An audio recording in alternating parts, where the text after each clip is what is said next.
बोल सांची दरबार की जय। जय जगत जननी माता जी ट्वाडी सदा ही जय। बोल मेरे दिल वाली सरकार की जय। सिया राम सिया राम सिया राम।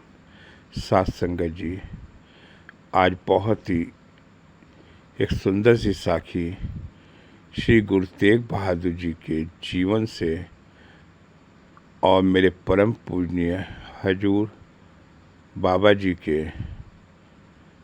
फोटो से है।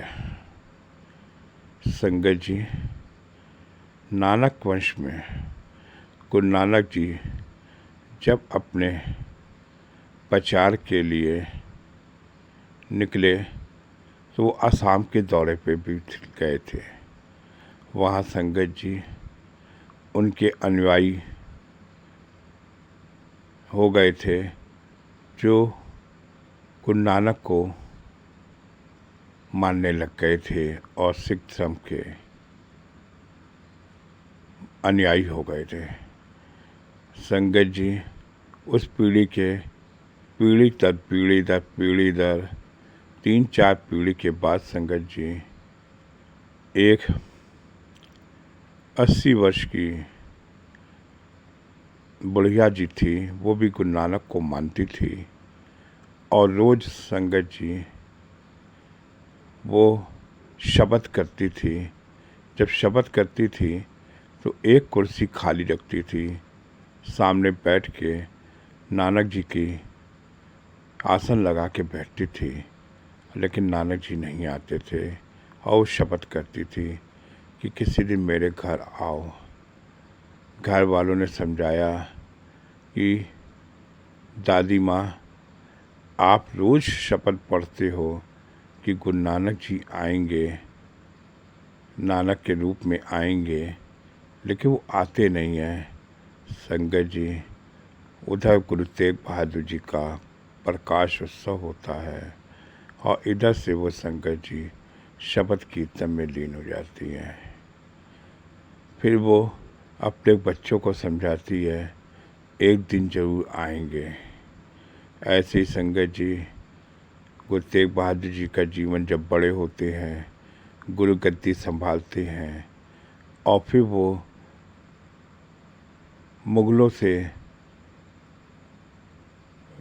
अपने धर्म प्रचार के लिए संगत जी फिर वो दौरे पे निकल जाते हैं। प्रयागराज, कानपुर, आगरा होते हुए, बनारस होते हुए संगत जी पटना पहुंचते हैं और फिर वो असम के दौरे पे चले जाते हैं। संगत जी, वही धरती पर गुरु तेग बहादुर जी असम पहुँचे और बुढ़िया के घर पहुँचे संगत जी, जहाँ रोज़ वो शपथ कीर्तन करती थी और जाके जहाँ पे वो उसका आसन लगाती थी वहाँ बैठ गए। उसको आश्चर्य न हुआ कि नानक फिर आ गए हैं। जब देखती है कि गुरु तेग बहादुर जी उसके घर पे आए हैं, आंसुओं से संगत जी वो अपने इतने आंसू निकालती है कि उस आंसुओं से उनके चरण धो देती है। कुछ दिन रहने के बाद संगत जी, जब गुरु तेग बहादुर जी को पता चलता है कि पटना में उनका पुत्र गुरु गोविंद राय हो गया है, तब वो अपने वापस की तैयारी करते हैं। लेकिन संगत जी, वो बूढ़ी दादी उनको आने के लिए मना कर देती है, जाने के लिए कहते हैं आप मत जाइए यहाँ से। उनको कहते हैं मुझे जाना ही पड़ेगा। कहते हैं कि जब आप जा ही रहे हो तो एक मुझे आपकी एक तस्वीर दे दीजिए, मैं शासन पे लगाऊंगी। तो संगत जी वो बहुत समझाते हैं कि तस्वीर का क्या देना, तो दिल से मन से मांग तो मैं तेरे सामने आ जाऊंगा, तस्वीर में क्या रखा हुआ है। लेकिन संगत जी उसके प्रेम वास से इतना वो आंसुओं से रोती है, तो संगत जी उसे कहते हैं जा कलाकार को बुलाना।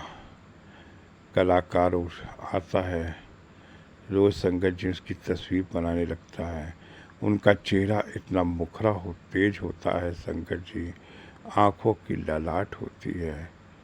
और संगत जी वो चेहरा, संगत जी बस चेहरा ही बना पाता, आगे गर्दन से आगे संगत जी उसकी जो है कला की जो होती है ब्रश नहीं चल पाता। वो कहता है कि इनका इतना तेज प्रताप है कि मैं आगे नहीं कर सकता।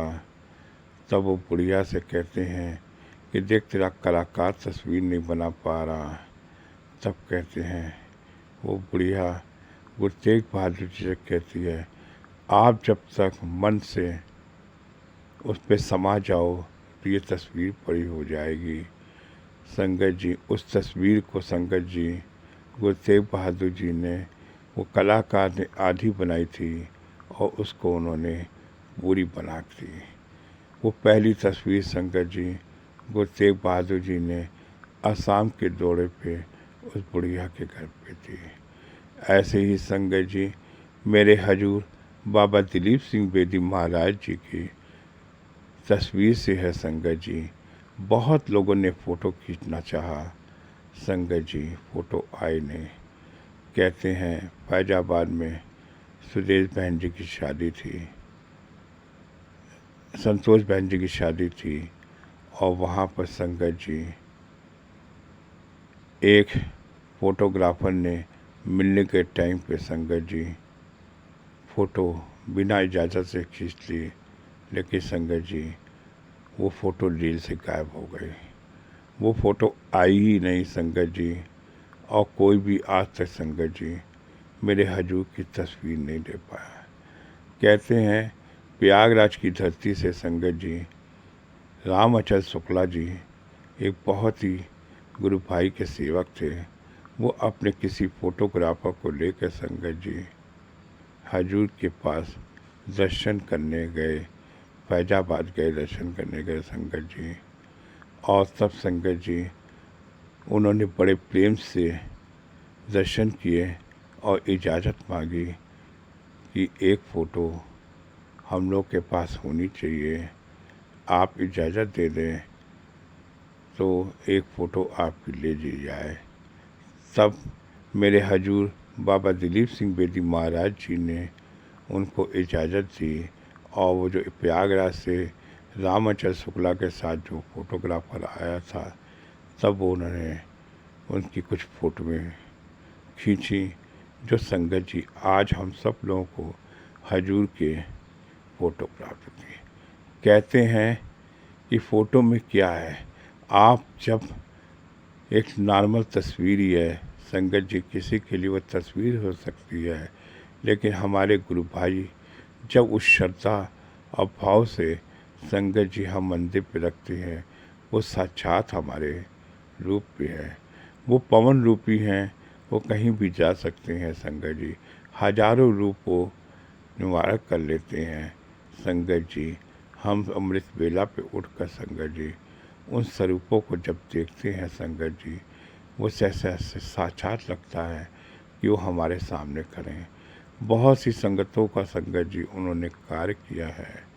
सभी कहते हैं मेरे हजूर की वो तस्वीर नहीं, वो अपनी श्रद्धा भाव से है। संगत जी हजूर का दर्शन होना संगत जी 13 अप्रैल 2025 की संगत जी घटना है।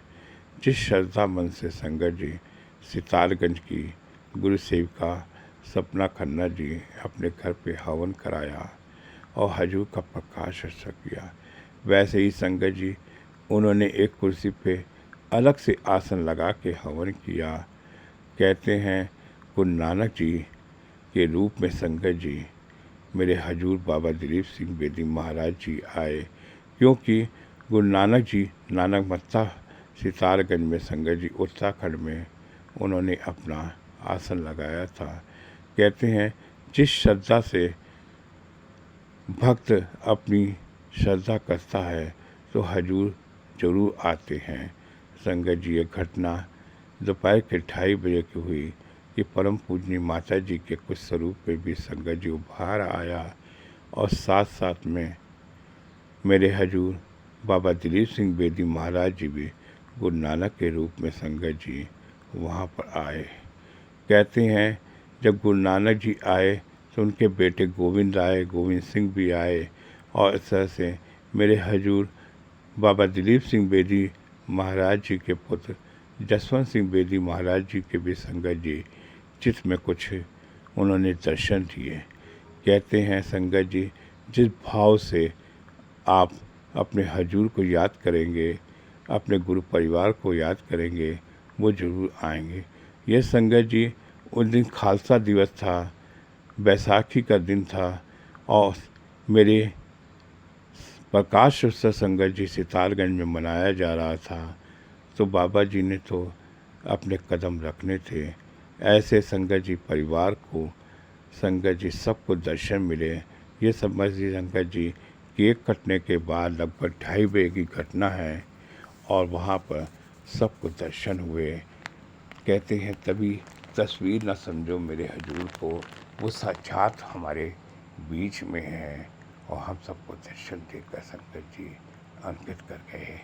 बोल सांचे दरबार की जय, जय जगत जननी माता जी ट्वाडी सदा ही जय। बोल मेरे दिल वाली सरकार की जय। सिया राम, सिया राम।